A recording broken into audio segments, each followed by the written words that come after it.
मुख्यमंत्री नितेश राणे बोलतात. ठाकरे साहेबांचे विचाराचे वारसदार कोण आहेत? मग उगाच सुक्या धमक्या देऊन हिंदू समाजाला अशा पद्धतीने मतदानाचा वंचित ठेवून तुम्ही जे काय तुमचा जो पाकिस्तानमध्ये अब्बा जो बसला ना त्याला खुश करायचा प्रयत्न करू नका.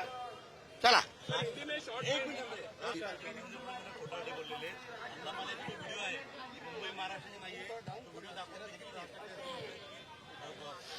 देवेंद्र फडणवीस साहेबांना फडणवीस साहेब किती खरं बोलतात ना ह्या उभ्या महाराष्ट्राने पाहिलेलं आहे. म्हणून गेल्या प्रत्येक 3 निवडणुकीमध्ये 14, 19 आणि 24 यात देवेंद्र फडणवीस साहेबांच्या नेतृत्वाखाली असलेल्या भारतीय जनता पक्षाला 100 पेक्षा जास्त आमदार इतिहासामध्ये पहिलं नेतृत्व ज्यांच्या अंतर्गत मिळालेलं आहे. राजसाहेबांसारखं शून्य नाही मिळालंय. असं आहे ना हे सगळे खोटे आरोप आहेत. भारतीय जनता पक्षाला काही पैसे वाटायची गरज नाही. आमच्याकडे नरेंद्र मोदी साहेबांसारखे नेतृत्व आहे. देवेंद्र फडणवीस साहेबांचं काम आहे आणि म्हणून आम्हाला कोणालाही पैसे वाटायची गरज नाही.